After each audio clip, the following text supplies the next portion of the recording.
Pas évident d'enseigner la musique avec un confinement et des protocoles sanitaires exigeants. L'école de musique intercommunale du Rite de Markolsheim s'est toutefois adaptée.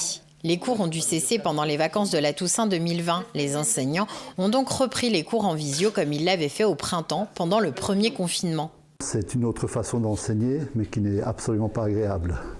Ça permet, c'est un petit ersatz en attendant d'eux, mais ça ne remplace pas un cours en présentiel. Beaucoup ont souffert, on a quand même des profs, et on est tous conscients que ça fait plus de tort qu'autre chose.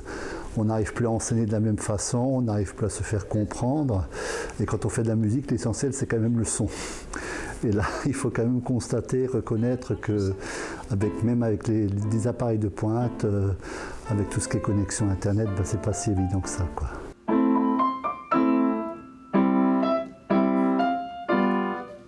Depuis mi-janvier, les élèves ont repris leurs cours en présentiel. Léon préfère et de loin être avec son professeur. Si je joue en visioconférence, j'entends moins bien le son. Par exemple, si je joue un La, je l'entends comme un Si. C'est le même cas pour Maë. Tu vois le professeur ou la prof, du coup c'est déjà bien. Le son, tu l'entends mieux. Toutefois, le confinement aura permis aux professeurs de trouver une nouvelle méthode d'apprentissage. Je demande aussi à ce que les élèves, et les autres profs le font aussi, que les élèves se filment et s'enregistrent, pas seulement des enregistrements audio, mais aussi vidéo, afin de les voir, et c'est la position, la tenue, que ce soit pour le violon, que ce soit pour le piano, position des mains pour les autres instruments.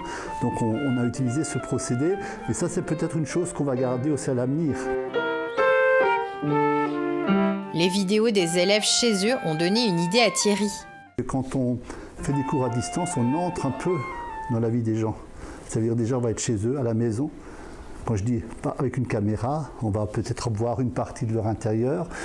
Donc là, on les connaît un peu plus. Et puis les parents aussi, avec les tout petits, sont là, sont inévitablement présents. On apprend à les connaître, qui ils sont, ce qu'ils font. Et puis certains faisant de la musique aussi, je me suis dit, tiens, pourquoi, en tout cas en ce qui me concerne pour ma part, pourquoi ne pas les intégrer ? Thierry écrit alors des morceaux de musique pour des familles comme Gauthier, Louise et leur maman Myriam. Il envisage à l'avenir de créer un concert intitulé « Musique en famille ». Bonjour, nous allons vous présenter Menuetto à la famille Gialli Anstetti.